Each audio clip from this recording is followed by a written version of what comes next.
अखिलेश्वर भक्त वांछा कल्पतरु अकारण करुणा वरुणालय तडिद्विग विडिंदग पितांबर धारी ललित ललाम लॉमली परिप्लावित कर्तुम अकर्तुम अन्यथा कर्तुम यद विलक्षणीय स्वस्वरूपात्मकम आदि सत्ता चित सत्ता परम सत्ता परिपूर्ण सत्ता स्वयंपूर्ण सत्ता अनामिक सत्ता व्याहित सत्ता बाधित सत्ता खंडित सत्ता विरल सत्ता सर्ग स्थित्यंत कारक माया त्रित्रिगुण चक्र चालक पार्वती हृदय विहंगम विश्वी अंतिम व्यवस्था भगवान भोलेनाथ अर्थात शिव शंकर की कथा। आज तक हमने शंकर की भगवान भोलेनाथ की शिव महापुराण कथा बहुत बार सुनी होगी और बहुत जगहों पर सुनी होगी, विशेष रूप से अन्य चैनलों पे, महाराष्ट्र में भी, मराठी में कई बार। लेकिन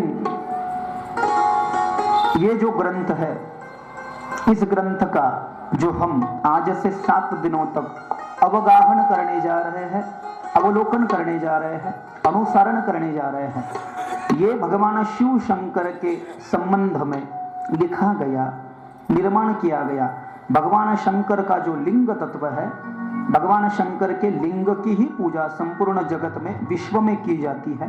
ये जो लिंग पुराण है, विशेष रूप से इस पुराण में भगवान शंकर के लिंग तत्व का विस्तार किया गया है।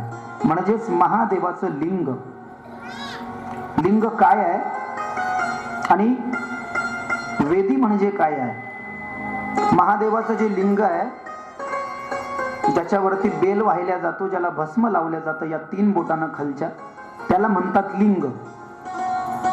आणि खाली जे साईडला पूर्ण असतं असं गोल करून, त्या लिंगावरती पाणी टाकल्यानंतर खाली शाळुंकेकडनं जे पाणी जातं त्या पूर्ण भागाला खालच्या वेदी असं म्हणतात। उसकी चर्चा इसमें है। आणि म्हणूनच सांगितलं लिंगम तु शैवः लिंग वेदी महादेवी।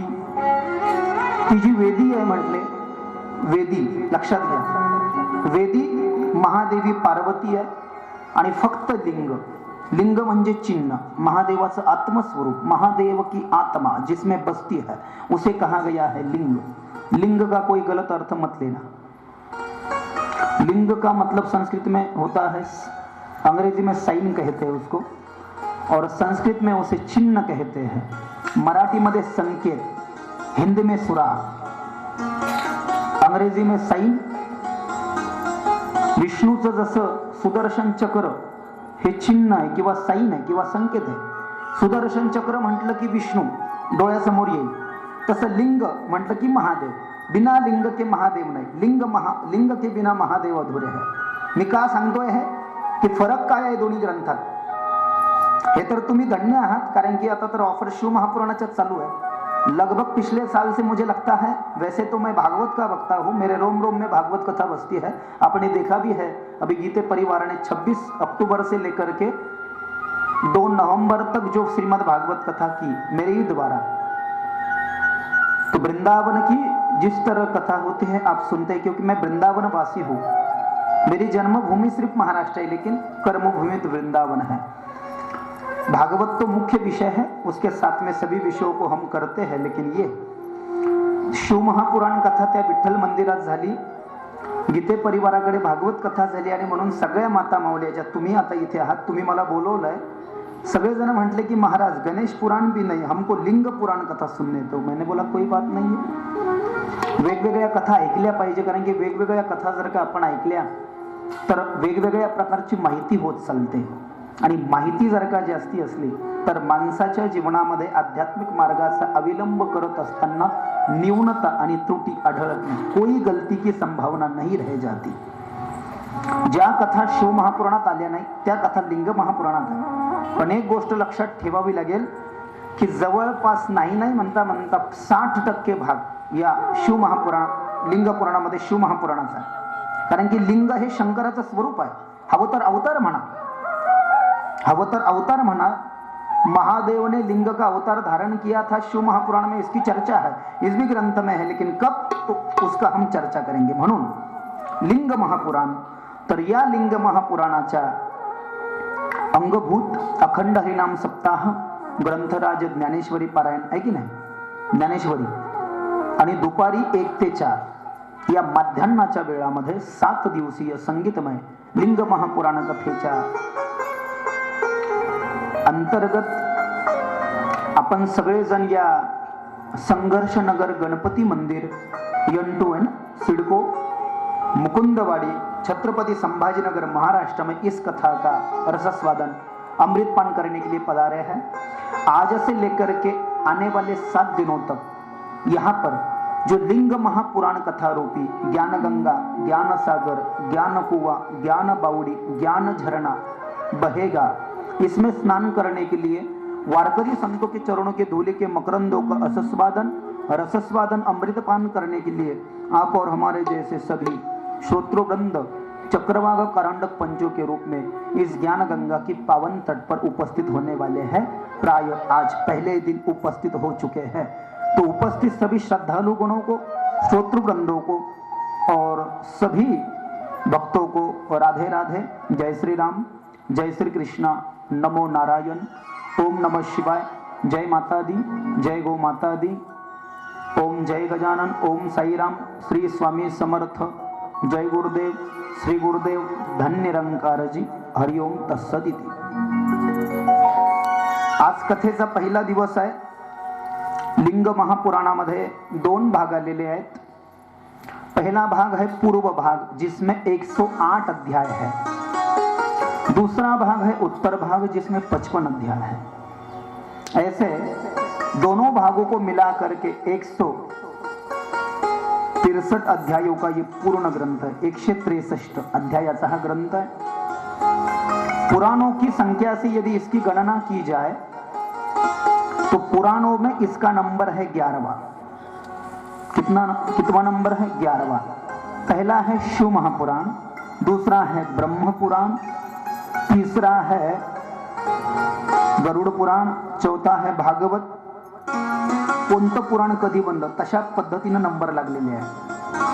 तर अनुक्रमणिकेनं जर का याचा विचार केला तर याचा नंबर 11वा आहे। 18 पुराणापैकी लिंग पुराण हे 11 नंबरचं पुराण आहे आणि 11 नंबरचं आहे आणि त्यातले त्यात याचे श्लोकही 11,000 आहे। माझा आवाज नीट येतोय ना पाठीमागे? 18 पुराणामध्ये या लिंग महापुराणाचा नंबर 11वा आहे आणि याचे श्लोकही 11,000 आहेत। जसे शिव महापुराणाचे श्लोक 24,000 आहेत, भागवताचे श्लोक 18,000 आहेत, देवी भागवताचे 18,000 आहेत, गरुड पुराणाचे 19,000 आहेत, पद्म पुराणाचे 55,000 आहेत, स्कंद पुराणाचे 81,000 आहेत, विष्णू पुराणाचे 23,000 आहेत। तसं या लिंग महापुराणाचे 11,000 श्लोक आहेत। 11,000 श्लोकामध्ये स्कंद नाही, भागवतामध्ये स्कंद आहेत 12, संहिता नाही, शिव महापुराणामध्ये 7 संहिता आहेत, विद्येश्वर संहिता 1, रुद्र संहिता 2, शतरुद्र संहिता 3, कोटी रुद्र संहिता 4, उमा संहिता 5, कैलास संहिता 6 आणि वायव्य संहिता 7। तसं यामध्ये संहिता नाही शिव महापुराणासारखी आणि भागवतासारखे स्कंदही नाही आहेत। मग काय आहे म्हटले? यामध्ये भाग आहेत, 2 भाग आहेत।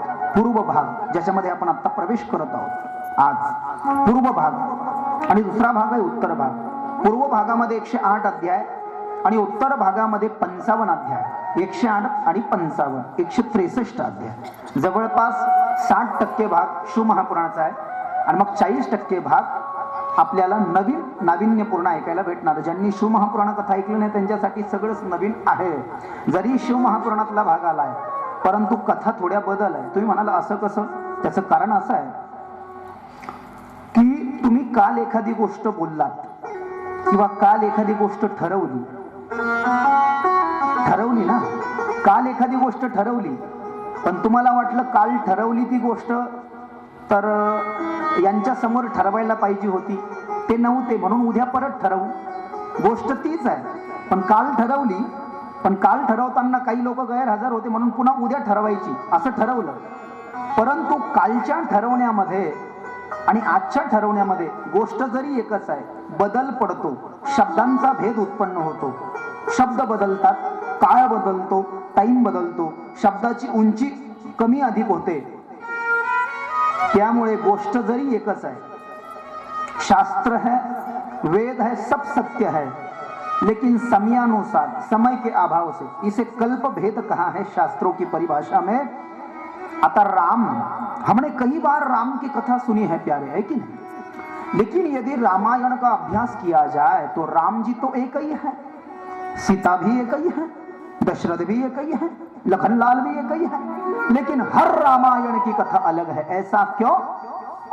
इसका कारण एक है, शास्त्र ने कहा ऐसी जो कथाओं में बदलाव देखने को मिलता है या हर रामायण में कथा अलग अलग हमको मिलती है, इसका कारण एक है कि राम एक ही है, रामायण भी एक ही है, लेकिन कहने वालों ने राम के संबंध में अलग समय में कहा, अलग युग में कहा, अलग कल्प में कहा, तो कल्प भेद की वजह से थोड़ी सी भिन्नता मिल जाती है।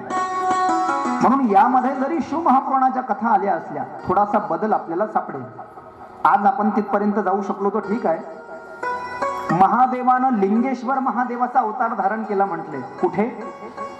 अरुणाचल प्रदेश। शिवमहापुराणात कथा आहे, याच्यातही आहे। भगवान शंकर पुरुष है, मूल पुरुष है, आदि पुरुष है। इस संसार का आरंभ महादेव है, संसार का अंत महादेव है। पण महादेव पुरुष आहे म्हटल्यावर मग सगळं शरीर आलं, हात आहे, पाय आहे, आणि असं असतानाही महादेवानं लिंग म्हणजे खाली वेदी आणि वरती लिंग म्हणजे मराठीमध्ये पिंड म्हणा हवं तर, महादेवाची पिंड लगेच सरळ आपल्या डोक्यामध्ये घुसेल, लक्षात येईल। हिंदी में लिंग कहो उसको। महादेवाची पिंड, पिंडीचा अवतार धारण केला, महादेव लिंग बन गया। आता ही कथा शिव महापुराणात आहे, स्कंद पुराणात आहे, काशी खंडात आहे। बरेच जण ज्यांनी वाचलं असेल, ऐकलं असेल, ऐकलंय। लिंगेश्वर महादेवाचा अवतार धारण केला, परंतु ही कथा शिव महापुराणात आहे, हीच कथा लिंग महापुराणात आली। पण लिंग महापुराणामध्ये थोडीशी वेगळी कथा आली का, तर ते आपल्याला जाणून, ते थोडं एक सस्पेन्स आहे। महादेवानं जेव्हा लिंगाचा अवतार धारण केला तेव्हा ब्रह्मा आणि विष्णू त्याचा आधी अंत पाहायला गेले होते ना, शिव महापुराणात एवढं लिहिलं। पण किती दिवस गेले आणि किती दिवसात वापस आले हे नाही सांगितलं त्यात, यामध्ये सांगितलं ते। त्यामध्ये फक्त शंकराच्या लिंगाचा शोध घेण्याकरता, आदि याचा जन्म कुठून झाला या लिंगाचा, बरं का, ते पाहण्याकरता, और ये कहां तक गया है हे पाहण्याकरता ब्रह्मदेव शिव महापुराणात गेले। पण किती दिवस गेले आणि किती दिवसात वापस आले हे नाही लिहिले, हे याच्यात लिहिलं। हजारों साल तक गए लेकिन पता नहीं चला, हजारों साल तक गए लेकिन पता नहीं चला। और किस रूप में गए, किस रूप में गए, आदि अंत देखने के लिए, ये भी शिव महापुराण में नहीं लिखा, ये भी इसमें लिखा है कि त्या लिंगाचा शोध घेण्याकरता विष्णूनं वराहाचं रूप धारण केलं, और भगवान विष्णु वराह बन करके हजारों साल तक पाताल लोक की चक्कर लगाते रहे, थक गए, पता नहीं चला। वो जो लिंग है उसका मूल बढ़ता ही चला जा रहा था प्यारे, खत्म होने का नाम नहीं ले रहा था। हजारों साल तक चक्कर लगाते रहे, अतल वितल सुतल तलातल महातल रसातल पाताल। वापिस आ गए 1000 सालों के बाद में वराह रूप वाले विष्णु पाताल से इस धरती पर। महादेव के लिंग का जो आरंभ है पता नहीं कर सके, अंततः वह जो पाताल से निकला था और ऊपर स्वर्ग तक गया था ना, वह देखने के लिए ब्रह्मा जी गए थे, नीचे विष्णु जी गए थे, ऊपर ब्रह्मा जी गए थे। ब्रह्मा जी ने हंस का रूप धारण किया, ब्रह्मदेवानं हंसाचा अवतार घेतला, आणि हंस अवतारामध्ये त्या पक्षाच्या रूपामध्ये ब्रह्मदेव उडत उडत वरती गेले। हजारों साल चक्कर लगाई, पता नहीं चला, थक गए, मारे थकान के वापिस आ गए। म्हणून नाविन्यपूर्ण कथा हो, कीर्तन हो, लेकिन कथा कीर्तन का मतलब तब होता है मेरे भाई बहनों जब कथा कीर्तन में कुछ नई बात सुनने को मिले। नाविन्यपूर्ण, each and every time we can take new things in our life. यदि जीवन में कथा भी हो, कीर्तन भी हो, काही नवीन ऐकायला भेटलं तर लोकांना बरं वाटतं। नाहीतर महाराज किती आवडत असले, मीही आवडत असलो, दुसरं कोणी आवडत असलं तर एखादं म्हणत तेच तेच सांगतात म्हणजे काय समजून घ्यायचं, अभ्यास कमी पडला बा किंवा अभ्यास नाही, मग तेच आहे। आणि मग तेच ऐकल्यावर लोग कहते हैं है तो कथा लेकिन घिसी पिटी बात सुनना लोग पसंद नहीं करते प्यारे। कौन पसंद करता है आज के जमाने में? एक भाजी माणसाला रोज खाऊ वाटत नाही, पोया खाऊन खाऊन माणूस थकतो। गरीब माणूस म्हणतो आज कुछ नया हो जाए, कुछ फास्ट फूड हो जाए घर पे, भजिया हो जाए, एकच जेवण करून माणूस रोज थकतो, एक एक गोष्ट करून माणूस रोज थकतो. म्हणून जीवनाचा आनंद खरा तेव्हा आहे म्हटले की जीवनामध्ये काहीतरी रोज नाविन्यपूर्ण भेटावं. आणि नाविन्यपूर्ण गोष्टींना जर का प्राप्त करायचं असेल तर शोध तसा असला पाहिजे. आणि मला असं वाटतंय की या संघर्षनगरच्या माता माऊल्या खरोखर शोध घेण्यामध्ये खरोखर तुम्ही निष्णात आहात, परिपक्व आहात. एकदा तुम्ही सर्वांनी तुमच्याकरता टाळ्या वाजवल्या पाहिजे का. अजून एवढ्या मोठ्या छत्रपती संभाजीनगरमध्ये, छत्रपती संभाजीनगर म्हणजेच आपल्या औरंगाबादमध्ये मला कोणी म्हटलं नाही महाराज लिंग महापुराण कथा करायची आहे. ते सगळ्यात आधी तुम्ही म्हटलं, मला खूप आनंद वाटला. ती कोई बात नाही. कारण काय असतं, एखादा आमच्याकडे भागवत कथेची तारीख घ्यायला आला ना, आम्ही त्याला बळजबरी करू शकत नाही रामायण ठेवा का. बाबा कृष्णाने आमचं काय बाकडं केलं, कृष्ण आम्हाला चांगलं तर करणार नाही पण मग काही रॉंग करून टाकेल ना. भाई वो मेरी कथा करने के लिए आया है और तू उसकी कथा करने को बोल रहा है. म्हणजे यजमानाच्या मनावर डिपेंड आहे ना. आम्ही बळजबरी करून फायदा नाही, करूही नाही आणि करायला चालत नाही. तो वैसे ही आपने कहा लिंग महापुराण कथा, तो ये हमारा कर्तव्य कि हम ये करें. यदि हमको आता है तो करे, नहीं आता है तो हमको कहना चाहिए भाई हम नहीं कर सकते. आता येत तर नाही खरं, मी करण्याचा प्रयत्न करणार आहे. तो आपने कहा लिंग महापुराण कथा करो, तिकडचे लोक म्हटले शिव महापुराण कथा करा. वो भागवत तो है ही, और इसी बीच में एक नवनाथ की भी कथा आ गई थी, लेकिन समय का अभाव था, डेट सेम ती नहीं कर सके. कारण सप्ते असतात, रात्री कीर्तन असतात. रात्रीची कथा म्हणल्यावर कीर्तन पाहिजे नाही. तर याच डेटला आजच चालू होणार होती शहानूरमया दर्ग्याला संगीतमय नवनाथ भक्ति सार कथा. लेकिन दोनों समय एक आ गया और आपको पहले हमने हा कर दी थी. ज्याची तारीख अगोदर घेतली त्याला होकार देणं हे कर्तव्य आहे. म्हणून हे लिंग महापुराण कथा. तर या लिंग महापुराण कथेमध्ये शिव महापुराणासारखाच याचा क्रम आहे. ही लिंग महापुराण कथा साक्षात आपल्या लिंगाचं स्वरूप भगवान शंकरानं माता पार्वतीला सांगितलं होतं. माता पार्वतीनं आपल्या मोठ्या मुलाला कार्तिक स्वामीला सांगितलं हे लिंग महापुराण. अगोदर भगवान शंकरानं पार्वतीला, पार्वतीनं कार्तिक स्वामींना, कार्तिक स्वामींनी भगवान शंकराचं जे वाहन आहे नंदी, नंदिकेश्वराला सांगितलं. नंदी बैलानं कार्तिक स्वामीकडून हे लिंग महापुराण कथा ऐकल्यानंतर त्यांनी ब्रह्मदेवाचे 4 मानसपुत्र आहे, सनक, सनंदन, सनातन, सनत कुमार, ज्यांचं वय 5-5 वर्षाचं आहे, वाढतही नाही आणि कमी होत नाही. 4ही सनकादी कुमारांना एक एक वेद धारण केलेला आहे. हेच सनकादी कुमार, चौघांचे नाव 4 आहे पण एकत्रित त्यांना कुमार असं म्हणतात. हे ब्रह्मदेवाचे मानसपुत्र आहे. 4ने 4 वेद धारण किए आहे. या सनकादी कुमारांना सांगितली. कोणी? नंदी बैलानं. सनकादी कुमाराने ही कथा महर्षी वेदव्यासांना सांगितली आणि महर्षी वेदव्यासानं आपल्या विशाल बुद्धीच्या द्वारे हे लिंग महापुराण 11,000 श्लोकाचं लिहून काढलं, याला निर्माण केलं आणि जगत कल्याणाकरता तुमच्या आमच्या करता याला विस्तार केला. मग महर्षी वेदव्यासानं हे आपला, त्यांचे 5 शिष्य आहेत व्यासांचे, 5 जणांना 5 वेद दिले. वेद 4च आहेत पण 5वा एक उपवेद आहे, त्याला पुराण असं म्हटलंय. पुराणांना 5वा वेद म्हटलेला आहे इतिहास पुराण. इतिहास पुराण हा व्यासांनी आपला एक 5वा शिष्य होता रोमहर्षण, रोमहर्षण नावाच्या ऋषीला दिला. रोमहर्षणाचे पुत्र सूत महाराज, आणि सूत महाराजांनी महर्षी वेदव्यासाकडनं या लिंग पुराणाचं अध्ययन केलं, याचा स्वाध्याय केला, म्हणजेच याचा स्वीकार केला, याचं शिक्षण घेतलं. आणि सूत महाराजांनी ही कथा 88,000 ऋषींना नैमिषारण्यामध्ये सांगितली. क्रम सारखाच आहे. असाच क्रम शिव महापुराणामध्ये लिहिला. शिव महापुराण शंकरानं पार्वतीला, पार्वतीनं कार्तिक स्वामीला, कार्तिक स्वामीने नंदीबाईला, नंदीबाईला सनकादी कुमारांना, सनकादी कुमारांनी व्यासांना, व्यासानं लिहिलं, सूताला सांगितलं. आणि सूत महाराजांनी ही कथा शिव महापुराणाची फक्त नैमिषारण्यात सांगितली नाही, ही तीर्थराज प्रयागामध्ये सांगितली संतांना, जे संत यज्ञ करण्याकरता आले होते. नैमिषारण्यातलेच होते. परंतु एक गोष्ट लक्षात घ्या, कन्फ्युजन होता कामा नाही. शिव महापुराणाची कथा नैमिषारण्यात सांगितली नाही, ती तीर्थराज प्रयागात सांगितली. पण लिंग महापुराण कथा मात्र नैमिषारण्यातच झाली. जवळपास 17 पुराणाच्या कथा शिव महापुराण कथा सोडून आणि गणेश पुराण सोडून, उपपुराणामध्ये गणेश पुराण येतं, 18 पुराणामध्ये गणेश पुराणाचं नाव नाही.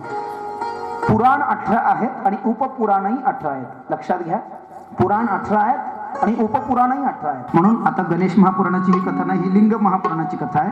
म्हणून फक्त सांगायचं तात्पर्य की उपपुराणामध्ये गणेश पुराण आहे, उपपुराणामध्ये सौर पुराण आहे, सांब पुराण आहे.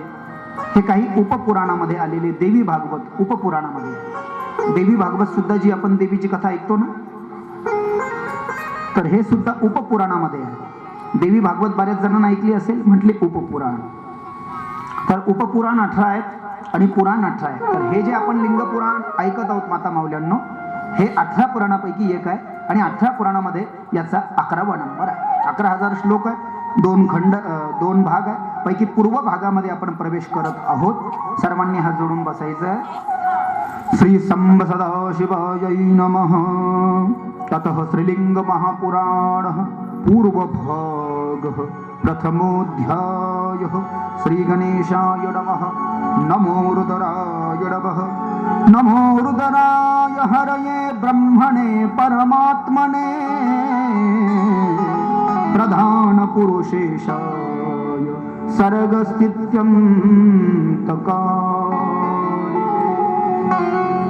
जगताची उत्पत्ती, स्थिती आणि लय करणारे प्रधान पुरुष प्रलय करताना जे रुद्र रूप धारण करतात आणि त्या रुद्र रूपाच्या द्वारे जगताचा विनाश करतात, असे जगताचे विनाश करते, जगताचं भरण पोषण करणारे आणि जगाच्या उत्पत्तीला कारण असलेले भगवान भोलेनाथ महादेव, त्या महादेवाच्या चरणामध्ये आम्ही सगळेजण नमस्कार करतो, असं लिंग महापुराणामध्ये प्रथम श्लोकामध्ये वर्णन केलं. आणि मग सांगितलं लिंग महापुराणामध्ये सगळ्यात आधी देवर्षी नारद फिरत फिरत नैमिषारण्यामध्ये आले. ज्या नैमिषारण्यामध्ये 88,000 ऋषी राहतात. ते 88,000 ऋषी कायम त्यांचं एकच काम आहे की कधीच रिकामं बसायचं नाही, वारंवार कथा ऐकतच राहायच्या. म्हणजे मंथन करायचं, स्वाध्याय करायचं. कारण की अभ्यास करणं अवघड आहे म्हटले, ऐकणं सोपं आहे. ऐकणारे सांगणाऱ्यापेक्षा हुशार आहे, सांगणाऱ्याला फार मेहनत आहे. मागचं पुढचं मागं झालं आणि एखादा जरी ऐकणारा हुशार असला म्हटले तर सांगणाऱ्याला खूप मोठं टेन्शन आहे. ऐकणाऱ्याला एवढं काही टेन्शन नाही. ऐकणारा आज एखाद्या दिवशी नाही आला तर दुसऱ्याला विचारू शकतो आणि आपल्याला ते काही सांगायची गरज नाही. तुम्ही करत नसाल म्हणा, पण आमच्याकडे काही तिकडं दुसऱ्या गावाला इतक्या सिरियस गप्पा मारतात आमच्या माता माऊल्या. काल काय झालं, लोकांना वाटतं काही भांडण झालं, नाही, मालिकेचा विषय चालला. म्हणजे काल त्या मालिकेत काय झालं, पुरा सस्पेन्स. म्हणजे एखाद्याची डेली सोप म्हणजे टीव्हीवर चालू असलेल्या मालिका, हिंदी मालिका किंवा मराठी मालिका, एखादा भाग जर का बघण्याचा राहून गेला, मिस झाला, तर ज्या माता माऊलीला ती मालिका बघण्याचं जसं अट्टहास आहे, गोडी आहे, तिचा तो भाग जर का नाही बघण्यात आला तर जीव कसा तळमळ करतो. ती विचारती काल काय झालं त्याच्यामध्ये. तसं लक्षात घ्या, तसं या कथेमध्ये, कथेविषयी ज्यांना प्रेम आहे, लाचावले मन लागली से गोडी तेजवी न सोडी अयसे झाले. तुम्ही 7 दिवस कथा ऐकणार आहात मला माहिती आहे, पण काही संयोगानं एखाद्याला काही दुविधा आली, समजा एखाद्या दिवशी काही कुठे जायचं काम पडलं आणि कथा राहिली, पहिल्यांदा कथा आहे, तर एक माऊली बाजूच्या माऊलीला विचारू शकते, बाबा कोणती कथा झाली, किंवा ऐकलेलं जर का असेल लिंग महापुराण, जवळपास तर नाही आणि बऱ्याच जणांसाठी विषय नवीनच आहे, होत नाही जास्ती महाराष्ट्रात या कथा, पण ऐकलं असेल तर ठीक, नसेल ऐकलेलं पहिल्यांदा ऐकत आहोत तर मग ती माऊली विचारू शकते, ये कथा हो गई इसमें या होने वाली है या कल क्या हो गया. कोणी जर का ॲब्सेंट राहिलं समजा आता पुढे येणाऱ्या 6 दिवसात, 1 दिवसामध्ये, तर ती माऊली तिला विचारणार आहे की काय झालं का. कारण की कौतूहल आहे, उत्सुकता आहे, आशा आहे की नाही, जिज्ञासा आहे घेण्याची, नाविन्यपूर्ण विषय आहे म्हणून ऐकण्याची जिज्ञासा आहे, कौतूहल आहे, आशा आहे, त्याच्यामध्ये मर्म सापडलेला आहे ना. नाही तर बऱ्याच ठिकाणी आम्ही जातो, प्रेम आहे भगवान की कोई भी कथा, तत्व एक ही है लेकिन वो रूप अलग है, वो अवतार अलग है, उसका स्वरूप अलग है.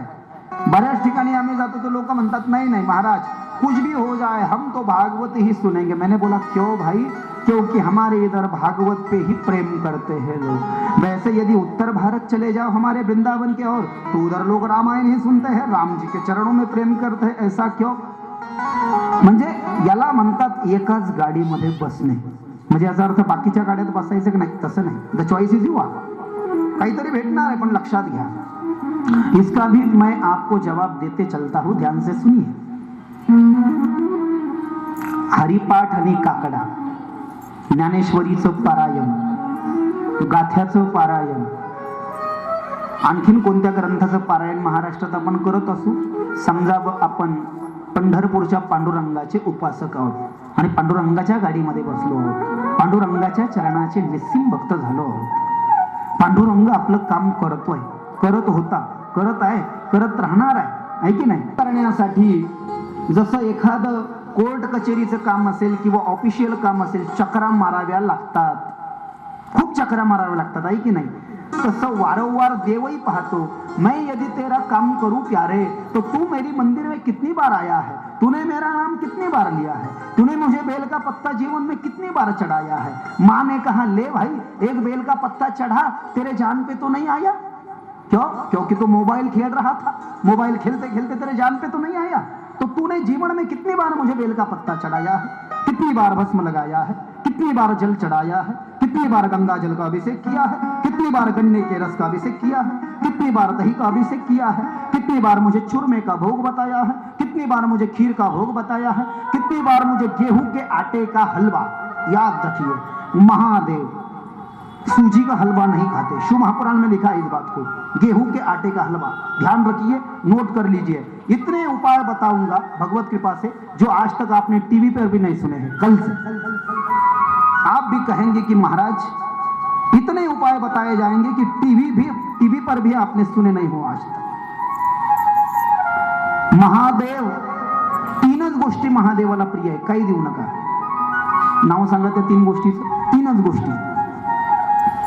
महादेव कहते हैं मत 56 भोग दो मुझे, वो तो कृष्ण खाता है ना रोज 4 टाइम. कृष्ण की भक्ति बड़ी महंगी है प्यारे, पूरा चकाचक लगता है.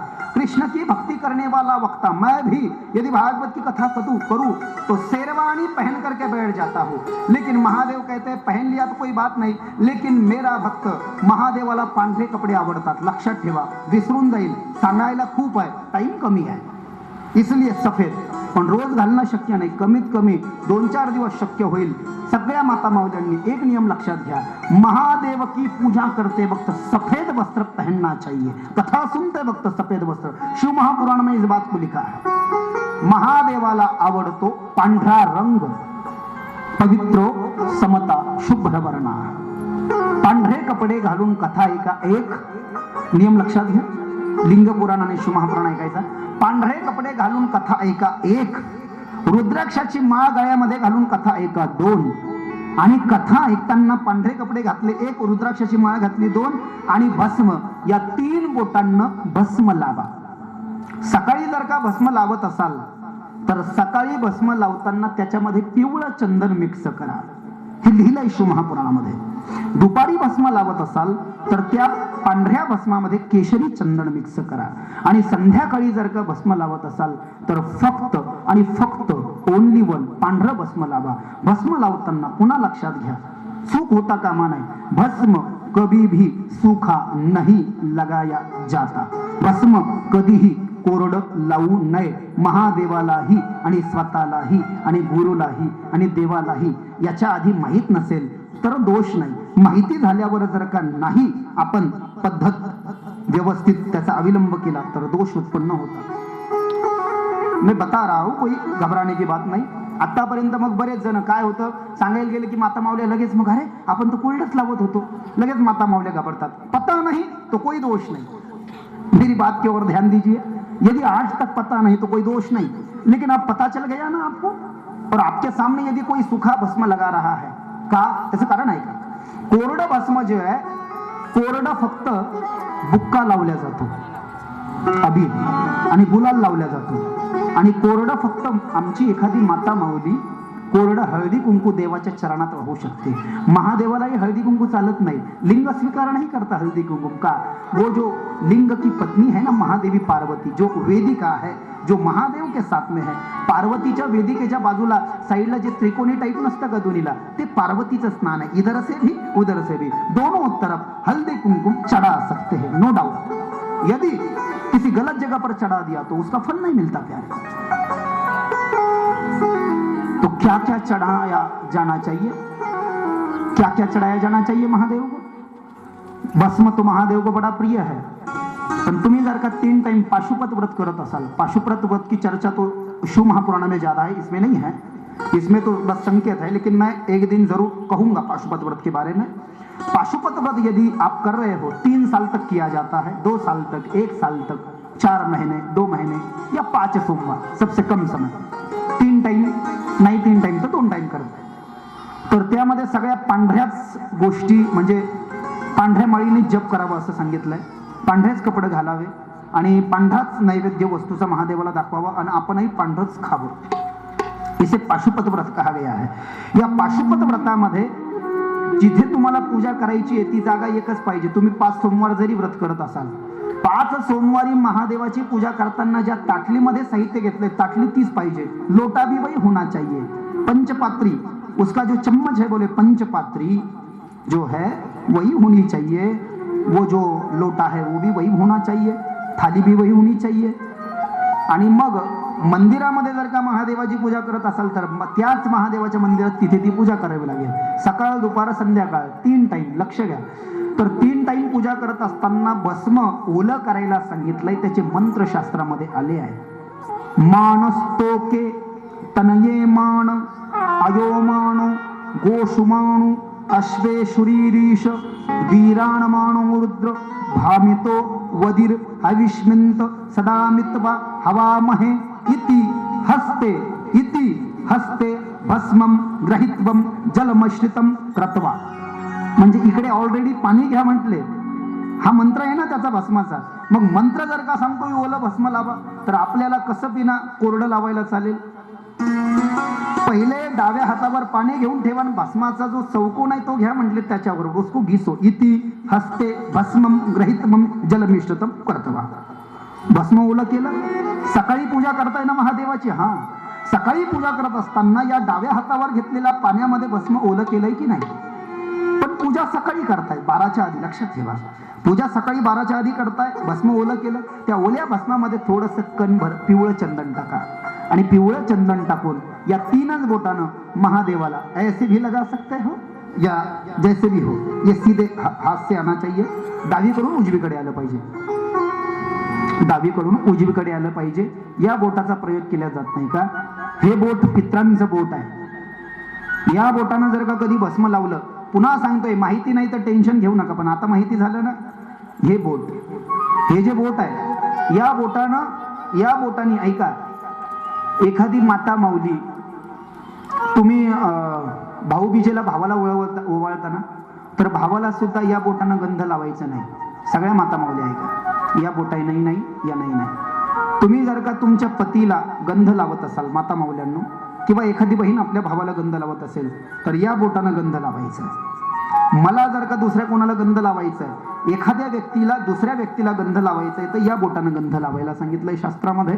हे जे बोट आहे पिंडस्थ पीतराह चंदनम स्वदा, ये जो उंगली है ये पितरों की है, बस पितरों में प्रयोग की जाती है. भस्म को नहीं चलती, अन्य चंदन को भी नहीं चलती. म्हणून या बोटानं पित्रांना गंध लावायचा आहे फक्त. आणि राहिले आता करमणी तर चालतच नाही, हे 4च बोट. दुसऱ्याला आपण दुसऱ्याला लावायचं या बोटानं पित्राला, या बोटानं स्वतःला, स्वतः करता या बोटानं. आणि या बोटानं ऐका, हे जे बोट आहे या बोटानं नीट ऐका आता, या बोटानं तुम्ही पण आणि मी सुद्धा, या बोटानं तुम्ही सगळ्या देवांना गंध लावू शकता. महादेव को अष्टगंध चढ़ा सकते हैं, चंदन लगा सकते हैं. भस्म तो 3 उंगलियों से आ जाएगा ना, लेकिन इसी एक उंगली से चंदन लगाया जा सकता है. कृष्ण को भी, बाके बिहारी को, रामलला को, तिरुपति बालाजी को, दत्तात्रेय के चरणों में, हर किसी के चरणों में, माता रानी के चरणों में, गणपति भगवान को यहाँ पर इस उंगली से. और घर पे कोई संत आ जाए, कोई गुरुदेव आ गया, तुमचे गुरु घरी आले, संत घरी आले, तर गुरुला, देवाला आणि संताला, 3 जणाला, गुरुला, संताला, देवाला, किंवा देवाला, गुरुला आणि संताला या बोटाने गंध लावायचा आहे. हा, कीप रिमेंबर, लक्षात ठेवा. 3 उंगलियों से भस्म आ गया है. याच बोटानं देवाला वगैरे गंध येईल. गणपती असू द्या, शंकर असू द्या, विष्णू असू द्या, या बोटानं स्वतःला गंध येईल. या बोटानं फक्त पिंडांना, या बोटाने समोरच्यांना, या बोटानं माता माऊली फक्त समोरच्या बाईला कोरडं हळदी कुंकू लावू शकते. या बोटानं बुक्का कोरडा लावला जाऊ शकतो. याच 3 बोटानं जे आहे गुलाल कोरडा लावला जाऊ शकतो. गुलाल सुद्धा 3च बोटांनी सांगितला. या बोटाचा प्रयोग गुलालामध्ये केला जातो, करू नये. तो ऐसा भाव आहे. हे जरी आपण अंमलात आणलं, याला म्हणतात रिअल ट्रीटमेंट. ट्रीटमेंटचा फरक केव्हा पडतो? एखादा डॉक्टर जास्ती आवडतो. लोक म्हणतात त्यांनी नाही का आमच्या पोराला हात जरी लावला तर गुण येतो का? कारण त्याच्यामध्ये परिपक्वता आहे, परफेक्शन आहे की नाही. परिपक्वता आणि परफेक्शन असल्यामुळे त्याला ते माहिती आहे. न्यूनतम त्रुटी जर का राहिली तर त्याचं माहिती होत नाही. अभी हम भी ये चंदन लगाते हैं, घरच्यांना माहिती आहे. तर या तीनच बोटानं वास्तविक पाहता मी 2चं एकत्रित 3 केलं, म्हणून याचा प्रयोग करावा, पण नाही केला चालेल. बघ कमीत कमी हे 2 स्वतःला लावायचं असेल. अब जो मैंने लगाया है त्रिपुंड, चंदन लगाने की भी पद्धत है. हे जे गंध आहे आम्ही भागवतात लावू शकत नाही, कारण नियम वेगळे आहे, संप्रदाय, प्रत्येक संप्रदायाचे गंध वेगळे आहेत. परत आपल्याला वाटत असेल टीव्हीवर आपण महाराज पाहतो, आस्था चॅनल, संस्कारवर, प्रत्येकाच्या गंधाचा पोर्शन वेगळा आहे, क्रायटेरिया वेगळा आहे, पोझिशन वेगळी आहे, कंडिशन वेगळी आहे. का? वो कोई मॉडल थोड़ी है, कोई स्टाइलिस्ट थोड़ी है, नहीं. उनके आश्रमों का वो नियम है, त्यांच्या आश्रमाचा तो नियम आहे. आश्रम ज्यांनी स्थापन केले, शंकराचार्य, जगद्गुरु रामानंदाचार्य, जगद्गुरु रामानुजाचार्य, जगद्गुरु निंबार्काचार्य, जगद्गुरु वल्लभाचार्य, अशा लोकांनी वारकरी संप्रदायाचा गंध वेगळा आहे. पांढरगोपी चंदन असं उभं आणि अष्टगंधन बुक्का, वारकरी संप्रदाय. मैं तो वारकरी हूँ इसलिए ये मेरा बुक्का आ गया अभिर, लेकिन मैं वृंदावनवासी हूँ तो मुझे ये चैतन्य गौड़िया संप्रदाय का ये नीचे और ये ऊपर वैष्णव. वैष्णवोत्तर म्हटली अशी उभी रेष आली पाहिजे. ऊर्ध्वपुंड्रम मृदा कुर्यात, विष्णू पुराणातला श्लोक आहे. ऊर्ध्वपुंड्रम मृदा कुर्यात भस्मानाम तुम त्रिपुंड्रकम. तुम्ही जर का वारकरी आहात ना, वारकरी म्हणजे पांडुरंगाची भक्ती करणारा, रामाची भक्ती करणारा, कृष्णाची भक्ती करणारा, विठ्ठलाची भक्ती करणारा, कंपल्सरी जर का वैष्णव माणूस आहे, राम कृष्ण विठ्ठल पांडुरंग दत्तात्रेयाची भक्ती करणारा, त्याला हे उभं आलंच पाहिजे म्हटले. आणि शंकराची करतो ना, भेदभाव नाही. पांडुरंगाची करतो म्हणजे शंकराची करून असं नाही, दोघांची करावी. मग दोघांना टच द्यायचा म्हणजे अर्धा पूर्ण वैष्णव झाला. आणि मग सोबत कोण झाला म्हटले? शैव सुद्धा झाला. अब ये शिव महापुराण लिंग पुराण है तो ये हमारा तिलक आ गया. हम भागवत यदि करते हैं, रामायण करते हैं, तो फिर ये 3 जो है ये चला जाता है, इसको नहीं लगाते. ये तो कंपलसरी रहेगा, लेकिन इधर 4-5 लाइन आ जाएगी, उसको कहते हैं वैष्णवों का खड़ा तिलक, जो कि हम भागवत में लगाते भी है, अन्य महात्मा लोग भी लगाते होंगे. म्हणून याचे नियम माहिती असणं आवश्यक. उपाय करताय आपण, खूप उपाय ऐकत आहोत, उपाय सांगणाऱ्यांची कमी नाही, उपाय खूप सांगतायत, सगळेच सांगतायत. पण उपाय लिहून घेतल्यानंतर, ऐकल्यानंतर सगळेच उपाय जर का सोबत करू लागलो तर एक तरी उपाय आपल्याला फळ देईल का? आधी याचं उत्तर स्वतःला विचारा. एकामागे एक असतं. आपण शाळा शिकत असताना, कॉलेज शिकत असताना अभ्यास करतो, 7-8 महिने करतो, वर्ष 2 वर्ष करतो, पण अभ्यास केलेला आहे म्हणून एकाच पेपरमध्ये सगळे विषयाचं लिहून टाकतो का? वेगवेगळ्या दिवशी ते लिहितो ना. तसं अभ्यास किती जरी केला असला तर ज्या विषयाचा पेपर आहे तो अभ्यास आपण तिथे अंमलात आणतो, आहे की नाही? तिथे ते लिहितो. सगळ्याच अभ्यास म्हणून गणिताचं, विज्ञानाचं काही इंग्रजीमध्ये आपण लिहून टाकत नाही. म्हणून लक्षात ठेवा, उपाय खूप आहे, कारण की धर्मशास्त्रामध्ये कितीतरी उपाय आले. आपल्याला फक्त शिव महापुराणाचं, शंकराचं कळालं. तुम्ही कोणत्याही देवाचा उपाय करा. गणपतीला किती दुर्वा वाहिल्या तर काय केलं जातं? गणेश महापुराणामध्ये खूप उपाय सांगितले, आपण कथा ऐकली असेल, पण उपाय आपल्याला यात कदाचित माहिती नसेल. दत्तात्रयाची कोणती साधना केली तर काय होईल म्हटले? एक वेगळ्या फुलाचं नाव मी दत्त महापुराणामध्ये वाचलं. ते एक डिझाईनचं फुल आहे, शेफालिका नावाचं एक फुल आहे. ते महादेवाला आवडतं, शिव महापुराणात लिहिलं.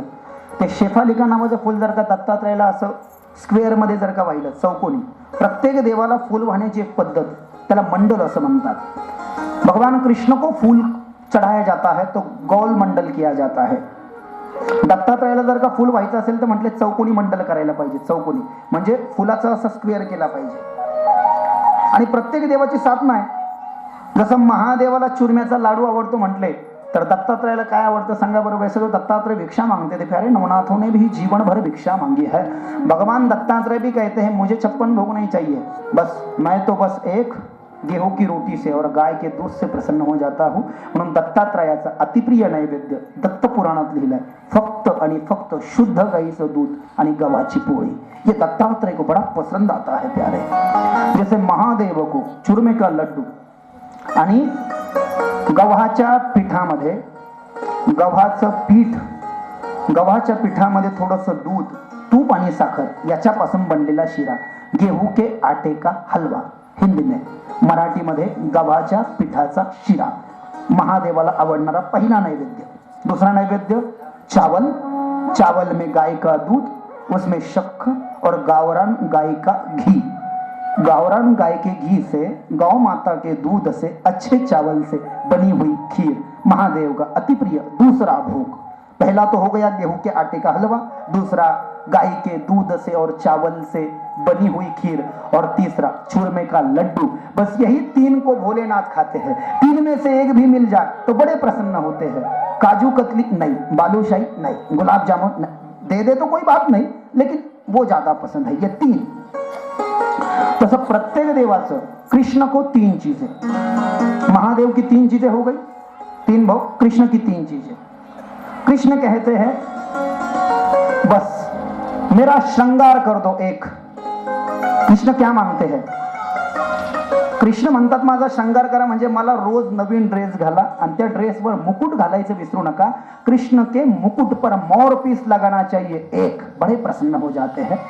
दूसरा, कृष्ण को बंसुरी चढ़ानी चाहिए दो, और कृष्ण को माखन मिश्री का भोग लगाना चाहिए तीन, बड़े प्रसन्न हो जाते हैं. हृदय गदगद. हर देवता की अपनी एक विशेषता है, हर देवता काम करता है, ऐसा कोई भी नहीं है. भोलेनाथ जल्दी प्रसन्न हो जाते हैं, लेकिन उस तरह से यदि उनको जो चाहिए वो यदि दिया जाए तो वो बड़े प्रसन्न हो जाते हैं. म्हणून शंकराला तीन गोष्टी, तीन नैवेद्य. आणि तीन नैवेद्यामध्ये पुन्हा एक नैवेद्य तीन आहे शंकराला, म्हणजे याचा अर्थ बाकीचे चालत नाही असं नाही, चालतं, पण तीन अतिप्रिय आहे. तशा तीन गोष्टी. पुन्हा महादेव म्हणतात मला काही द्या नाही तर नका देऊ, पण तीन गोष्टी द्या. हे नैवेद्य झाले तीन, पण गोष्टी तीन पाहिजे. कोणत्या सांगू शकेल का कोणी? महादेव म्हणतात मला काहीच नका देऊ, मला तुम्ही 16 उपचार देऊ नका, पण तीन गोष्टी द्या. त्या तीन गोष्टी कोणत्या माहिती का तुम्हाला? महादेव कहते हैं सबसे पहले मुझे चूरमे का लड्डू दो एक, मुझे भस्म की 3 लाइनें दो, और मुझे एक बेल का पत्ता दे दो. बस ये तीन चीजें महादेव को बड़ी पसंद है. बाकी दे तो बहुत अच्छी बात है, नहीं दे सकते कोई बात नहीं है. पुष्प यदि चढ़ाया जाए तो महादेव कहते हैं मुझे कमल का पुष्प चाहिए, उसमें भी सफेद रंग का चाहिए. नहीं सफेद मिला तो शिव महापुराण में लिखा है लाल होना चाहिए, और यदि नहीं लाल मिलता है तो गुलाबी, जो महाराष्ट्र में पाया जाता है विशेष रूप से, वो चाहिए. और धतूर का पुष्प चाहिए. बोले धतूर का भी पुष्प कौन सा? बोले गुलाबी रंग का धतूर, उत्तराखंड में पाया जाता है, महाराष्ट्र में कम है. नहीं मिलता है तो रेगुलर जो धतूर का पुष्प महाराष्ट्र में पाया जाता है, किस रंग का? सफेद रंग का. सॅटिस्फाईड महादेव कहते हैं. महादेवाला गुलाबी रंगाचं धोत्र्याचं फुल पाहिजे. तुम्ही म्हणाल कुठं पाहिजे महाराज? तिकडे भेटतं, आमच्या तिकडे, म्हणजे उत्तर प्रदेश, उत्तराखंड, वृंदावन, यहाँ पर कम है. लेकिन बोले नहीं तो महाराष्ट्र में जो है वो. और शंख पुष्प चाहिए महादेव को, और चमेली का फूल चाहिए, अंग्रेजी में जास्मिन कहते हैं. नहीं फूल मिला तो तेल भी जल जाता है. मग महादेवाला नेमकं चालतं काय काय? यालाच तर उपाय म्हणतात ना. चलता काय? बऱ्याच जणाला माहिती नाही. तुळशी महादेवाला चालते का नाही सांगा बरं? सांगा ना हातावरती करून. तुलसी जो चालते, बघा ते म्हटले चालते. एकच दिवस नाही, वर्षभर पाहू शकतो, पण लोक एक दिवस पाहतात. कारण की महादेवानं तुळशीला वर्जित केलेलं नाही, पण ते झालं असं, त्या तुळशीचा स्वीकार विष्णूने केला. म्हणून महादेव म्हणले तुलसी आप रखिए, बेल का पत्ता मैं रखता हूं. क्या मतलब? विष्णु को बेल नहीं चलता क्या? अरे चलता है प्यारे, दौड़ता है, लेकिन उन्होंने कहा भाई बेल को तुम संभाल लो, तुलसी को मैं संभाल लेता हूं. त्याचं कारण आहे का? त्याचं कारण असं सांगितलं गेलं, त्या जालंधराची पत्नी नाही का, जालंधराची पत्नी वृंदा, याच्यात कथा नाही, ती शिव महापुराणात कथा आहे. जालंधराची पत्नी वृंदा, जालंधर मरत नव्हता, जालंधरासोबत भगवान शंकर युद्ध करू लागले, बरोबर आहे. युद्ध करत असताना तो मरत नव्हता का? जालंधराच्या गळ्यामध्ये विष्णू कवच होतं, ते विष्णू कवच काढल्याशिवाय तो मरत नव्हता. आणि त्या विष्णू कवचाशिवाय त्याची बायकोही त्याला घरात एंट्री देत नव्हती, कारण ती ओळखायची, मेरे पति के गले में यदि विष्णु कवच माने की कृष्ण कवच है तो ही वो मेरा पति है. और विष्णु कवच के बलबूते पे और वृंदा के भक्ति की बलबूते पर, उसके पातिव्रत्य की तेज पर उसका पति जीवित था, वो मर ही नहीं रहा था, शंकर से भी पराभूत नहीं हो रहा था. म्हणून जालंधराची पत्नी वृंदा, तिचं सतीत्व हरण करण्याकरता भगवान विष्णूंनी शंकराच्या आदनेनं ब्राह्मणाचं रूप धारण केलं. आणि जालंधराकडे जाऊन दान मागितलं. दान दिया जाता था पहिले, जे मागितलं ते दिल्या जायचं तेव्हाच बरं का. जो मांगा वो दिया जाता था प्यारे. अब भी दिया जाता है लेकिन थोड़ा लोग विचार ज्यादा करते हैं. क्यों? धर्म की बात आ गई तो बहुत सोच विचार हम करने लग जाते हैं. और कोई गलत बात हो, कुठं बाहेर जायचं असलं, कुठे जर का जायचं असले, म्हणजे जिथे पैसे आपले वेस्ट जाणार आहे, फक्त एंटरटेनमेंट होणार आहे, आपल्याला आनंद होणार आहे क्षणिक, त्याच्यामध्ये कल्याण काही होणार नाही, तिथे लोक विचार करत नाही. और जहां पर धर्म की बात है, पण तुम्ही देताय म्हणूनच चाललंय म्हणा है. लेकिन यदि धर्म की बात कहीं चल रही हो, धर्म का काम हो रहा हो, तो थोड़ा धन यदि हमारे पास में है और हम यदि दे दे तो जरूर कल्याणही हो जाएगा. आणि तुम्ही दिलेल्या दानाचं फळ तर तुम्हाला आहे, पर लेकिन आपके खानदान में आने वाली कई सारी पीढ़ियां जो है ना, वो भी उसका लाभ उठाएगी. दान देने से ही कुल का बल बढ़ता है, कुल का शौर्य बढ़ता है, कुल का मान बढ़ता है, कुल का कल्याण होता है, कुल की वृद्धि होती है. और दान देने से ही कुल में कोई संत, कोई भक्त पैदा होता है प्यारे. ये दान की महत्ता है, दानाची ही विशेषता आहे. किती फायदे होतात दानाने म्हटले पहा. जालंधरानं मागितलं, म्हटलं नाही जालिंदर की मी हे तुम्हाला दिलं म्हणजे मी मरेल, देऊन टाकलं. आपको कवच चाहिए, ले लीजिए. विष्णूनं ते कवच घेतलं आणि गळ्यात घातलं, आणि गळ्यात घालून भगवान विष्णू जालंधराच्या रूपामध्ये वृंदेकडे गेला. कुठे गेला? वृंदेकडे. वृंदेकडे गेल्यानंतर वृंदेनं आपलं पती समजलं, आणि पती समजल्यामुळे वृंदेचं सतीत्व या ठिकाणी बाधित झालं. वृंदा के सतीत्व को दोष लग गया और उसका पति भगवान शंकर के त्रिशूल से रणभूमि में मारा गया. जलंधर मर गया. वृंदा को बड़ा बुरा लग गया. जलंधर कैसे मारा जा सकता है, जलंधर तो मेरे पास है. तो इस जलंधर ने कहा, नहीं, तेरा असली पति तो वही था, मैं तो विष्णु हूं. मैंने तुम्हारा क्या बिगाड़ा था विष्णु कि तुमने मेरे पातिव्रत्य का भंग करने के लिए मेरे पति का रूप धर करके मेरे पातिव्रत्य को भंग कर डाला. अब मैं जीवित नहीं रहूंगी. इसलिए आग सामने चल रही थी, तुलसी ने सामने आग का सुमिरन किया, चिता रचाई और चिता में छलांग लगा दी. तुलसीने चितेमध्ये प्रवेश केला और तुलसी की शरीर की रक्षा हो गई. तुलसी की शरीर की रक्षा हो गई. विष्णु भगवान को बहुत बुरा लगा. भगवान विष्णु कई महीनों तक उस वृंदा की चिता से बनी हुई जो रक्षा थी, उस वृंदा की चिता में, उसकी रक्षा में बैठे रहे. और उस वृंदा की शरीर की बनी हुई रक्षा माने कि राख, उस राग को अपने शरीर को लगाने लगे. क्यों? मेरी वजह से ये पतिव्रता मारी गई. बहुत बुरा लग गया, माझ्यामुळे ही पतिव्रता मारल्या गेली. भगवान विष्णू तिथेच बसून राहिले, वरती काही जाईना. सगळे देवता समजवतात. शंकराकडे गेले. भगवान विष्णु भ्रमित से हो गए हैं, अपने मन को बहुत बुरा मान रहे हैं कि मेरी वजह से उस पतिव्रता ने अपने प्राणों का त्याग कर दिया. क्या किया जाए? प्रकृति देवी की शरण में जाओ, भोलेनाथ ने कहा देवताओं को. सभी देवता भोलेनाथ की आज्ञा मान करके प्रकृति देवी की चरणों में आए. मां से प्रतिज्ञा की, मां, भगवान विष्णु को वैकुंठ कैसे भेजा जाए. वो तो निकलने का नाम ही नहीं ले रहे हैं, अपने आप को जिम्मेवार मान रहे हैं तुलसी को मरने का. वो तो मर गई उसके कर्म से, लेकिन वो वहां से उठने का नाम नहीं ले रहे हैं. जहां पर वो मर चुकी है, उसके शरीर की रक्षा बन चुकी है, वहीं पर बैठे हैं और अपने आप को जिम्मेवार मान करके वहीं पर रो रहे हैं, वापिस नहीं आ रहे हैं. तो क्या किया जाए? प्रकृति देवी ने 3 बीज दिए, 3 वृक्ष, छोटे से 3 वृक्ष, बीज वृक्षों के. और वो 3 वृक्षों के बीज लेकर के कहा, जहां पर विष्णु बैठे हैं वृंदा की चिता में, इन वृक्षों को जो है उस वृंदा की चिता में लगाओ. इससे जो वृक्ष बनेंगे, वृक्षों का निर्माण होने के पश्चात भगवान विष्णु वैकुंठ को चले जाएंगे. प्रकृति देवीनं दिलेले ते 3 झाडांचे रोपटे घेऊन सगळे देवता भगवान विष्णू वृंदेच्या चितेमध्ये, जिथे बसलेले होते बऱ्याच महिन्यापासून, तिच्या राखेमध्ये, त्या वृंदेच्या चितेच्या राखेमध्ये देवतांना ते 3 झाडं लावले. ते 3 झाडं कशाचे होते ऐका.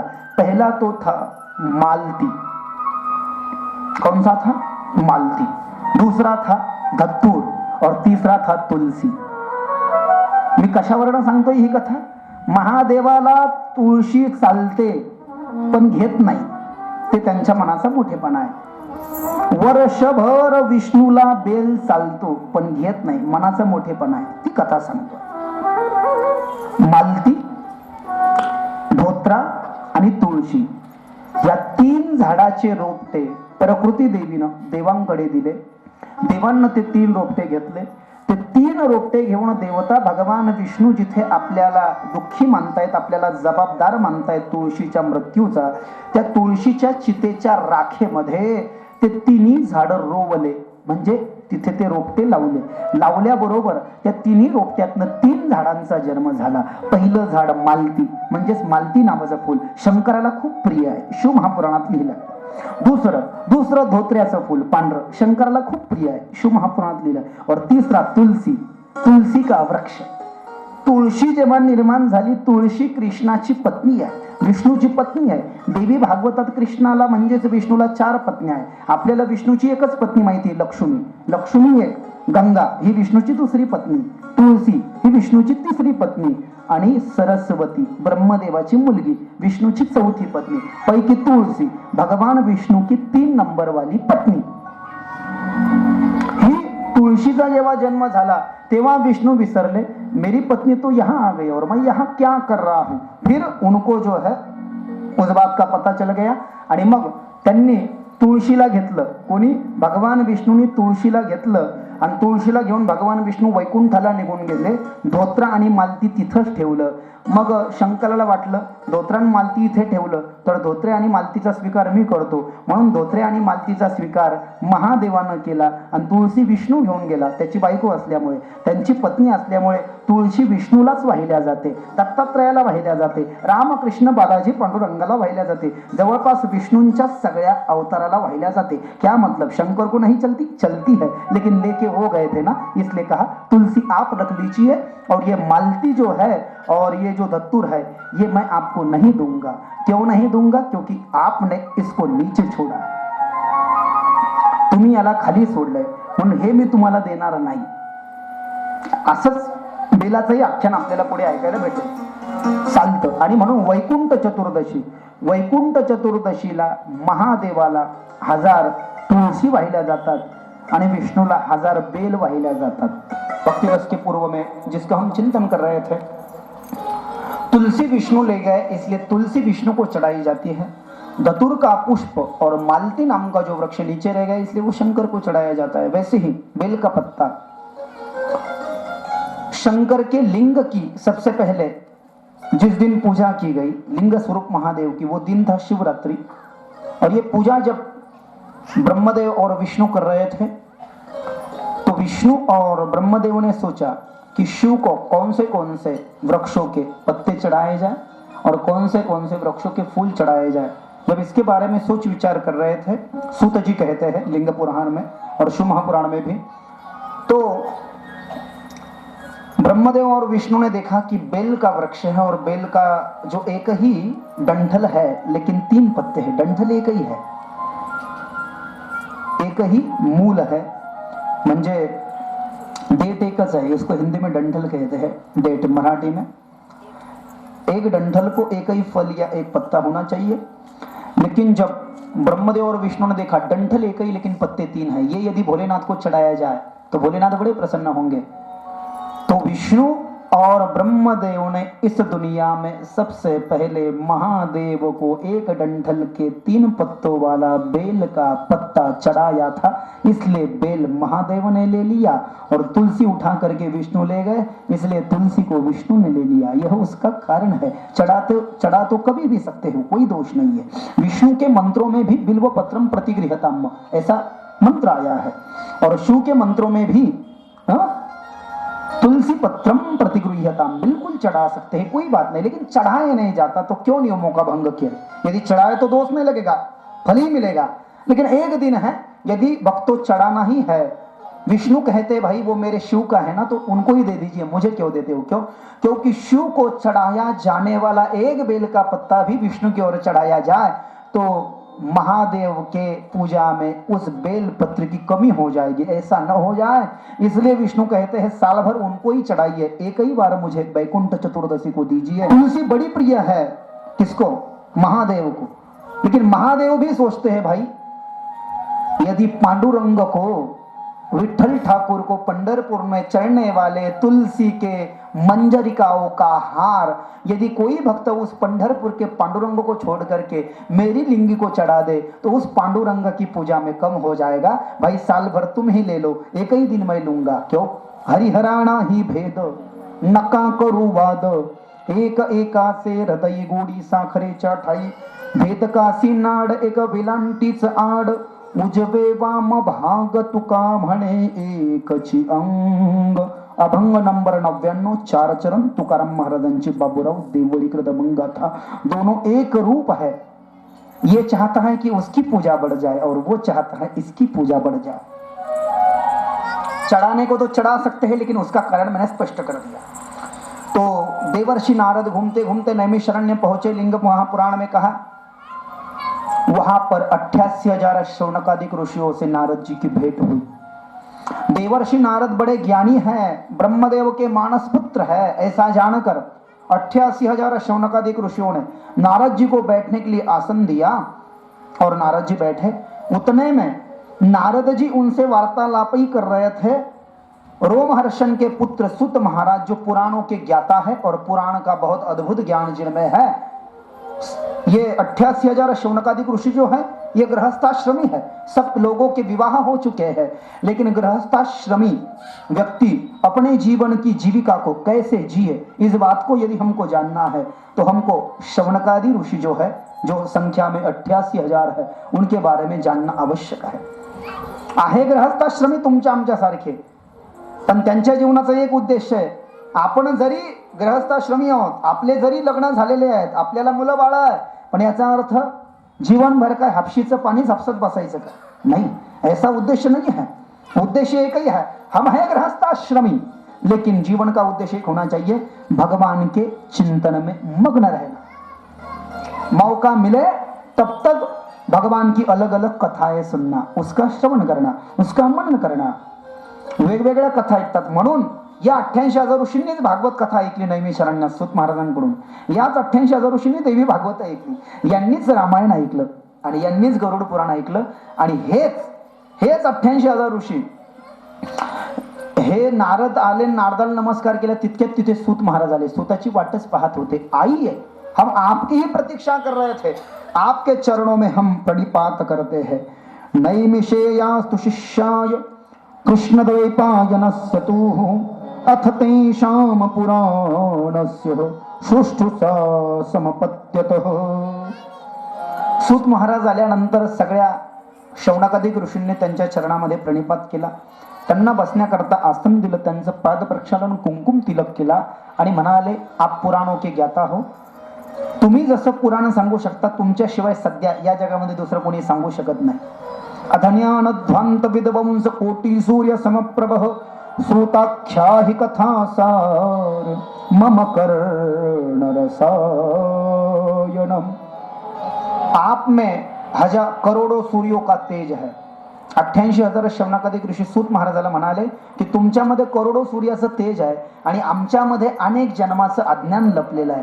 आमच्यामध्ये असलेलं अनेक जन्माचं अज्ञान पळवून लावण्याकरता, आमच्यामध्ये असलेलं हजारो जन्माचं अज्ञान घालवून देण्याकरता जर का कोणता उपाय काम करेल, कोई उपाय असरदार हो तो आपके मुखारविंद से ही कथा सुनना पड़ेगी। क्यों? दूसरे से सुने थी, दूसरे सुनाएंगे लेकिन प्रभाव नहीं होगा। क्यों? आप में करोड़ों सूर्यों का तेज है। अज्ञान ध्वंत विध्वंस कोटि सूर्य समप्रभ। और जिस वक्ता में करोड़ों सूर्यों का तेज हो उसकी वाणी क्या बहती होगी, वो क्या गाता होगा, वो क्या बोलता होगा। इसलिए तो हर कोई हमारे जैसे महाराजों पर अध्यात्म वाला प्रेम का गलत अर्थ मत करना प्यारे, बहुत संभाल कर बात करना पड़ती है क्योंकि कुछ भी वायरल हो जाता है आजकल।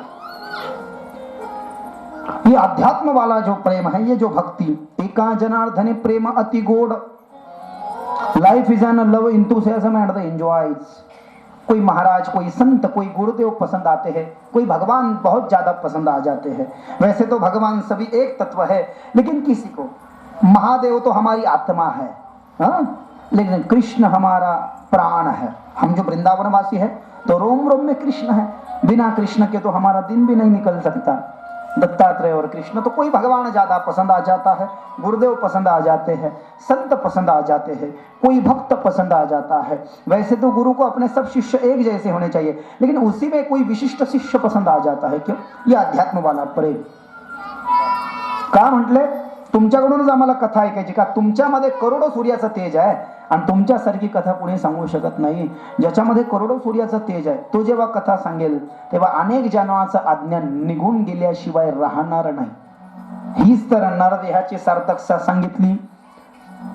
नर शरीर अनमोल रे प्राणी, कितने सुंदर शब्द लिखे हैं। कशासाठी म्हटले वारंवार कथा ऐकायची? ये जो मिला है, नर शरीर अनमोल रे प्राणी, प्रभु कृपा से पाया है। झूठे जग प्रपंच में पढ़कर क्यों प्रभु को बिसराया है। समय हाथ से निकल गया तो जो समय हाथ से निकल गया सिर धुन धुन पछताएगा। निर्मल मन के दर्पण में वह राम के दर्शन पाएगा। राम नाम के साबुन से जो मन का मैल भगाएगा। निर्मल मन के दर्पण में वह राम के दर्शन पाए। लेकिन कब बोले? झूठ कपट निंदा को त्यागो, हर प्राणी से प्यार करो। घर पर आए अतिथि कोई तो यथाशक्ति सत्कार करो। क्यों? पता नहीं किस रूप में आकर, अरे पता नहीं किस रूप में आकर नारायण मिल जाएगा। निर्मल मन के दर्पण में वह राम के दर्शन पाएगा। अरे राम नाम के साबुन से जो मन का मैल छुड़ाएगा। निर्मल मन के दर्पण में वह राम के दर्शन पाए। ये जो बड़ा ही विश्व प्रसिद्ध भाव यहाँ पर इस कथा को बिल्कुल यहाँ पर लागू होता है। यही शरीर की असारता है और यही सार्थकता है कि बारंबार हम कथा सुने। जब तक शरीर में जान है हम अच्छा बैठ सकते हैं, सुन सकते हैं, और शरीर काम कर रहा है। हजारों सूर्यों का, करोड़ों सूर्यों का जिनमें तेज है वो सूत महाराज। नारद ने भी नमस्कार किया। ये तो संत का स्वभाव है, एक संत दूसरे को नमस्कार करे। नारदानं सूत महाराजाला नमस्कार केला, सूत महाराजानं नारदाला नमस्कार केला। सूत महाराज तो पहले कहने लगे, नारद जी आप मुझसे ज्ञानी हैं, आप ही ये कथा इनको कहिए ना। नहीं, आपसे सवाल किया है ना भाई, आप ही कहिए। मैं हूं लेकिन आप ज्ञानी हैं, आप में मुझसे ज्यादा ज्ञान है। आणि मग जशा पद्धतीनं सूत महाराजांना 88,000 ऋषीला भागवत सांगितली, देवी अन्न कथा। अब ये शिव महापुराण का मुख्य स्रोत। वैसे तो व्यास ने कही है ना, इसके मुख्य स्रोत कौन है? प्रत्येक कथेचा एक मुख्य स्रोत असतो, तर मुख्य स्रोत लिंग महापुराणाचा शंकर पार्वती है। कथा कहने वाला हर व्यक्ति भगवान शंकर है, सुनने वाला आप सभी लोग माता पार्वती, ये मुख्य स्रोत है। और दूसरा स्रोत ये लिंग पुराण का सूत और 88,000 शौनकादिक ऋषी। कथा सांगणारा महाराज सूत आहे, तुम्ही 88,000 शौनकादिक ऋषी आहात। इथे कथा सांगणारा शंकर आहे, ऐकणारे तुम्ही माता पार्वती स्वरूप आहात। तर सांगितलं 5 प्रकारच्या हे पुराण आहे, तर 5 गोष्टी याच्यामध्ये आहेत। सर्ग म्हणजे ब्रह्मा विष्णू महेशाला मुख्य सर्ग म्हटलंय। प्रतिसर्ग म्हणजे वैष्णवी, वराही आणि शैवी, म्हणजे आदिशक्तीचे 3 रूप, पार्वती, लक्ष्मी आणि सावित्री, याला प्रतिसर्ग म्हणतो। याचं वर्णन आहे सर्ग, प्रतिसर्ग, मन्वंतर। 14 मन्वंतरों की कथा हर पुराण में होती है, इसमें भी है। आणि त्यानंतर सर्ग, प्रतिसर्ग मडवंतर, वंश, वंशांच्या कथा यानी वंशानुचरित। वंश तो सब होते लेकिन वंश में कोई विशिष्ट कथा होती है। जैसे इक्ष्वाकु वंश, इक्ष्वाकु वंश तो सब प्रसिद्ध है लेकिन उसमें भगवान राम की कथा प्रसिद्ध है, हरिश्चंद्र की कथा प्रसिद्ध है। वैसे ही यादव वंश की कथा ही है, यादव तो सभी प्रसिद्ध है लेकिन गोपाल कृष्ण की कथा प्रसिद्ध है, उसे कहते हैं वंशानुचरित। ऐसे 5 चीजों का वर्णन है। खगोल भूगोल का वर्णन है, नरकों का वर्णन है, सदाशिव की उपासना की विधि है, शंकर पार्वती की उपासना के मार्ग है, भस्म स्नान का वर्णन है, मंत्र स्नान का वर्णन है, बेल के बारे में पता कहा गया है, थोड़ी रुद्राक्ष की महिमा गाई गई है, महादेव के तीर्थों के बारे में वर्णन किया गया है, महादेव के अवतारों की चर्चा इसमें आई है, भगवान गणपति की कथा इसमें है, कौशिक ब्राह्मण की कथा है। ऐसे बहुत सारे विषयों का वर्णन लिंग महापुराण में किया गया है, जो कि आगे चल करके हम सभी लोग कल से जो 7 दिन है उसमें सुनने वाले हैं। त्यानंतर पुढे भगवान शंकराच्या अलिंग ऐव लिंग तत्व का स्वरूप। अलिंग म्हणजे काय, लिंग म्हणजे काय? लिंग म्हणजेच महादेव शरीर रूपामध्ये, डोळे, नाक, 2 हात, पाय, याला लिंग म्हटलंय। मग तुम्हाला वाटेल मग महादेवाच्या मंदिरात जी पिंड आहे ते लिंग नाही का? त्याला अलिंग म्हटलंय लिंग पुराणात। हेच तर आपल्याला जाणून घ्यायचं। वास्तविक में जैसा दिखता है वैसा नहीं होता है, जसं दिसतं तसं नसतं म्हणून जग फसतं। आपण ज्या महादेवाच्या पिंडीला लिंग म्हणतो, म्हटले ते लिंग म्हणजे महादेवाचं लिंग नाही, ते महादेवाचं आत्मस्वरूप आहे, तो साक्षात महादेवच आहे। पण तो महादेवाचं आत्मस्वरूप आहे, त्या लिंगाला महादेवाचा डोळा कुठे आहे, पाय कुठे, कोणी सांगू शकेल का? नहीं कह सकता। तो कहाँ है महादेव का? शिवलिंग में 10 करोड़ का मंदिर क्यों न हो, मूर्ति नहीं पाई जाएगी। कल देखेंगे वो इतिहास, सब लोगों को पता है। मूर्तिची पूजा केली तर दोष लागेल असं नाही, दोष नहीं लगेगा, लेकिन श्राप दिया था ना भृगु ऋषि ने, शिवजी आपके मूर्ति की पूजा नहीं होगी, लिंग की पूजा होगी। म्हणून महादेवानं आपलं स्वतःचं हे जे शरीर आहे आणि या शरीरामध्ये जो आत्मा आहे, म्हणजे आपलं आत्मस्वरूपच आपल्या लिंगामध्ये प्रविष्ट केलं। म्हणून आज भारतातच नाही संपूर्ण जगामध्ये महादेवाचे जे मंदिर आहे, महादेवाच्या मंदिरात मूर्ती सापडणार नाही आपल्याला, लिंगच सापडेल। पण ते जे लिंग है वास्तविक पाहता ज्याला अपन लिंग समझतो, लिंग पुराण कहता है वो लिंग नहीं है, वो अलिंग है। तो फिर लिंग क्या है? बोले महादेव का जो शरीर है 2 हाथों वाला वो लिंग है। अरे बाप रे, बोले ऐसा क्यों? क्योंकि महादेव अपने शरीर में ही सारे जगत को धारण करते हैं और अपने शरीर में पूरे जग का लय करते हैं। लयत्वाह लिंगम, सगळ्या जगाचा लय आपल्या शरीरात महादेवानं केला म्हणून त्याला लिंग म्हटले। त्याला काय म्हटले? महादेवी महावेदी पार्वती ही लिंग मूल तू महेश्वर। लिंगाचं मूळ महादेव आहे। मग महादेवाच्या मंदिरातलं जे लिंग आहे त्याला लिंग म्हणायचं का नाही, हा पहिला प्रश्न। त्याला लिंग म्हणायचं, पण कोणत्या भावानं? लौकिक भावानं।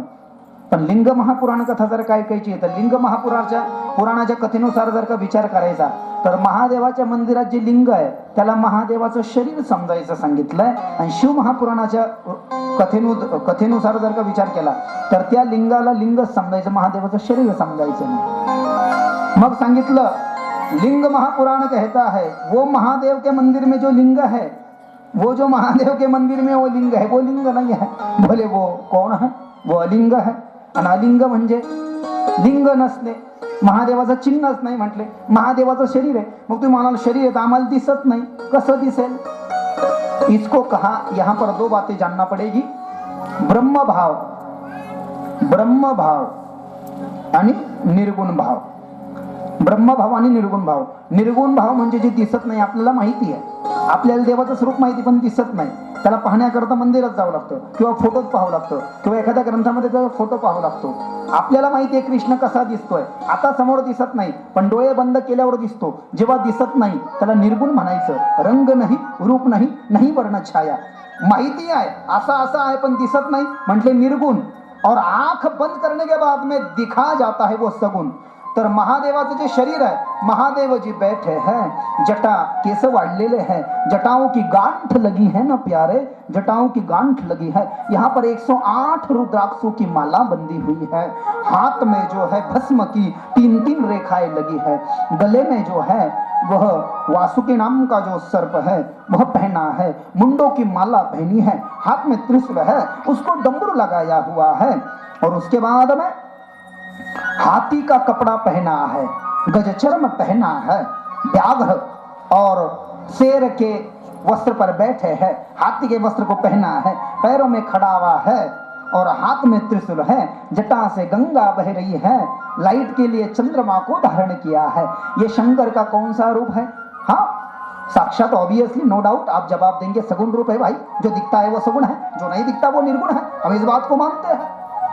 हाँ, लेकिन शंकराच्या शरीराला त्याच्या सौंदर्याचं दर्शन जेव्हा आपण करू तो सगुण आहे म्हटले, पण तो सगुण आहे। त्या शंकराच्या सगुण स्वरूपाची पूजा केल्या जात नाही ना? का केल्या जात नाही? केल्या गेली असती तर मंदिरात लिंग दिसलं असतं का? मूर्तीच दिसली असते ना आपल्याला, पण दिसत नाही। म्हणजे ज्याचाच अर्थ त्याच्या निर्गुण स्वरूपाची पूजा केल्या जाते। आणि त्याचं जे लिंग स्वरूप आहे, निर्गुण स्वरूप, त्या निर्गुण स्वरूपामध्ये भगवान शंकर म्हणतात, हे माझं निर्गुण स्वरूप आहे, लिंग हे माझं आत्मस्वरूप आहे, माझा आत्माच मी लिंगात बसवला, और बिना आत्मा के आदमी जिंदा रह नहीं सकता। महादेव तो अजन्मा है, अविनाशी है, भगवान कभी मरता नहीं। लेकिन महादेव कहते हैं पूरा जगत मेरे में बसता है, मैं जगत के हृदय में बसता हूँ, लेकिन मेरा आत्मा ही मेरे लिंग में है। मेरा लिंग निराकार निर्गुण तत्व है, लेकिन भक्तों के लिए वो सगुण साकार बन जाता है। क्यों? भृगु ऋषि ने श्राप दिया था ना कि आपकी मूर्ति की पूजा नहीं, लिंग की पूजा होगी। आलो का आपण इथपर्यंत की महादेवाचं जे लिंग आहे, महादेव म्हणतात लिंग आहे, लिंगाला डोळा कुठे नाक कुठे आपण सांगू शकणार नाही, कारण की दिसत नाही आपल्याला ते म्हणले, मग ते निर्गुण निराकार आहे। पण महादेव म्हणतात जरी निराकार निर्गुण आहे तरी ते भक्तांसाठी सगुण साकार झालेलं आहे। म्हणजे महादेवाच्या लिंगाची पूजा केल्यानंच देवाची सगुण भक्ती केल्यानं जे फळ मिळतं ते फळ मिळतं। शिव महापुराण आलो इथपर्यंत। लेकिन लिंग महापुराण कहता है प्यारे, मेरे महादेव के हर मंदिर में महादेव का जो लिंग है निराकार निर्गुण तत्व जो सगुण बना है, हम लिंग पुराण में सूत कहते हैं वो लिंग नहीं है, वो सगुण नहीं है, वो निराकार निर्गुण तत्व है, वो अलिंग है। अलिंग माने की वो साक्षात महादेव आहे। म्हणजे महादेवाच्या मंदिरातलं लिंगच मूर्ती आहे। महादेवाच्या मंदिरातली महादेवाची पिंडच महादेवाचं शरीर आहे। आणि मग त्याची लिंग कुठे म्हटले?